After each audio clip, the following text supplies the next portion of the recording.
Bonjour à tous et bienvenue sur Famille.tv. Je suis encore une fois de plus contente d'être là devant vous. Aujourd'hui, je réponds en fait à la question d'une personne. La personne m'a posé la question de savoir comment en fait identifier le bon candidat, comment en fait savoir qu'on a la bonne personne en face de nous.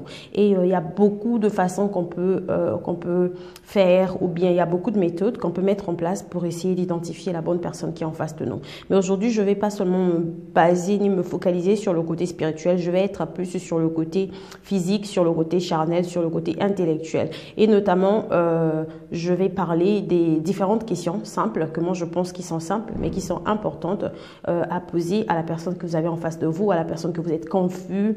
Si vous pensez que c'est la bonne personne, mais vous n'êtes pas encore sûr de cette personne, posez-lui ces quelques questions. Donc, il y aura 9 questions. Et donc, la première question, c'est demandez-lui son identité spirituelle. Si vous êtes chrétienne, demandez-lui s'il est chrétien, parce que ça, c'est une base qui est là, s'il est chrétien.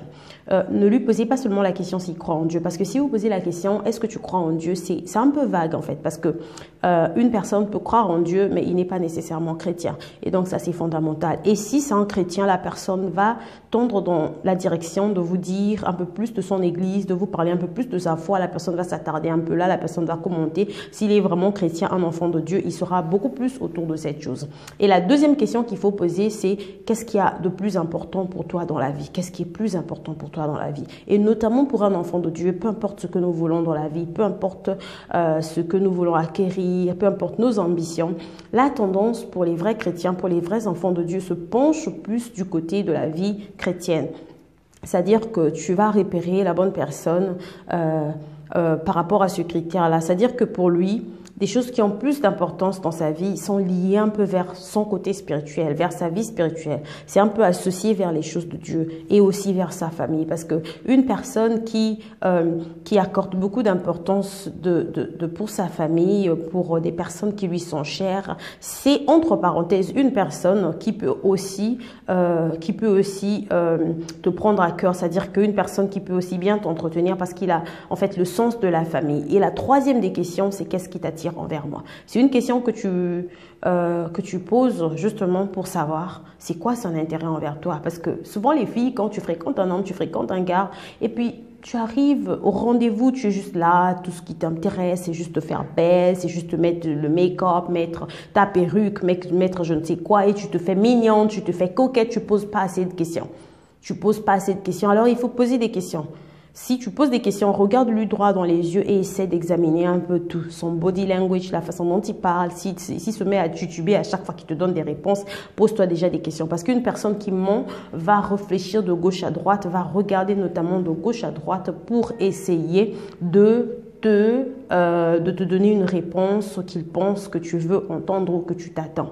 Et donc, pose-lui la question de savoir qu'est-ce qui t'attire en moi. Et s'il tend beaucoup plus dans la direction de regarder sur le physique, sur le superficiel, je ne dis pas que le physique est mauvais. Non, une personne peut s'intéresser à toi, au physique, et puis quand il s'approche à toi, il découvre d'autres qualités. Oui, ça c'est un facteur. Mais si il est nécessairement attiré à toi par rapport à ton physique, parce que tu as un beau visage, parce que tu as un joli visage, parce que tu as une belle taille, parce que tu as une belle peau, parce que tu es je ne sais quoi, ça c'est juste un peu superficiel. Parce que dans la relation, il n'y a pas seulement le beau visage, il n'y a pas seulement les belles formes, non. Il y a beaucoup de choses et notamment une personne devrait s'intéresser à toi par rapport à ta personnalité, par rapport aux choses intérieures et que les choses extérieures. C'est vrai que toutes ces choses ont un point, mais le focus ne doit pas se mettre sur le côté extérieur. Et donc la quatrième question, c'est quelle est sa vision? Pourquoi cela? Parce que un homme doit être au-dessus d'une femme, doit être la tête d'une famille. Et donc, si tu as en face de toi un homme qui n'a pas de vision, ou bien ses visions ne vont pas correspondre à tes visions, c'est quelque chose que toi, tu dois penser et réfléchir encore. Est-ce que c'est le bon candidat pour moi? Si une personne te dit, par exemple, moi, ma vision, moi, mes rêves, ce que je veux devenir, soit dans 5 ans, dans 6 ans, dans 4 ans, ce serait devenir, je sais pas, un grand footballeur, ce serait peut-être devenir un musicien, un grand musicien, connu par le monde, je vais voyager partout. Pose-toi la question, est-ce que tu es prête à être la femme d'un musicien? Est-ce que tu es prête à te mettre avec un musicien, avec une célébrité? Ce sont justement des choses, des questions à se poser. C'est simple, mais c'est fondamental. Eh bien, tu lui poses encore la question. Quand tu poses la question, ça te permet justement de te structurer, de savoir c'est quoi sa vision. Il y a des personnes qui te disent, par exemple, moi en 5 ans, je compte acheter une voiture. C'est un peu flou ça. Dans 5 ans, tu penses juste à une BM. Oui, tu peux penser à acquérir une certaine BM dans 5 ans. Mais ça, c'est juste les rêves du coin du mur, quoi. Les rêves du 4 coins du mur. Une personne doit rêver, notamment un homme. Il doit rêver grand, il doit rêver loin, il doit pousser sa pensée un peu plus loin. Et donc, la 5e question à poser, c'est justement à lui poser la question, est-ce que je peux venir avec toi dans ton église? Parce que s'il fréquente une église et qu'il est sérieux dans son église notamment, il n'aura pas honte, il n'aura pas le gêne, il n'aura pas peur de t'emmener dans son église que tu puisses visiter. Pourquoi visiter son église? Visiter son église, c'est simplement pour que tu puisses connaître un peu le genre de personne qu'il a. Parce que les personnes qui sont autour de lui connaissent qui il est exactement. Ils connaissent son comportement, ils connaissent sa façon de faire les choses, beaucoup de choses. Ils connaissent beaucoup d'informations sur lui que toi, tu connais pas. Alors, s'il hésite un peu à t'emmener dans son église, commence à te poser des questions. Et ne lui donne pas l'option qu'il vienne seulement dans ton église sans que toi, tu puisses visiter son église. Et donc, la 6e des choses, c'est as-tu des enfants? C'est important de lui poser la question. Parce qu'il y a des jeunes personnes, il apparaît jeune, mais il a déjà eu des enfants pendant son jeune âge. Est-ce que toi, tu veux t'engager avec une personne qui a déjà eu des enfants? C'est quelque chose qu'il faut penser. Est-ce qu'il s'est déjà marié? Est-ce que toi, tu veux t'engager avec une personne qui s'est mariée, qui a divorcé? Est-ce que c'est ça ton rêve? Est-ce que c'est ce que tu veux être? Et la 7e des questions, c'est quelle est ta position du sexe avant le mariage? Parce qu'il y a des hommes qui pensent qu'ils ne peuvent pas supporter d'être dans une relation sans qu'il y ait sexualité avant le mariage, avant de se mettre ensemble. Il veut d'abord te tester, il veut d'abord te goûter. Alors, si toi, tu es basé sur les bases chrétiennes, tu sais que le sexe avant le mariage, c'est pas bien. Ne va pas te mettre dans une situation comme ça. Pose-lui la question justement pour savoir il est où. Parce qu'un homme qui a des difficultés pour s'abstenir avant le mariage aura aussi des difficultés pour s'abstenir dans le mariage. Et donc, ça, c'est un indice. Et donc, j'ai juste noté, question numéro 8 qu'il faut poser, c'est justement, question numéro 9, pardon. Après un moment de fréquentation, tu lui poses la question, qu'as-tu appris de moi? Quelle découverte il a fait de toi? Parce que c'est très important qu'il sache.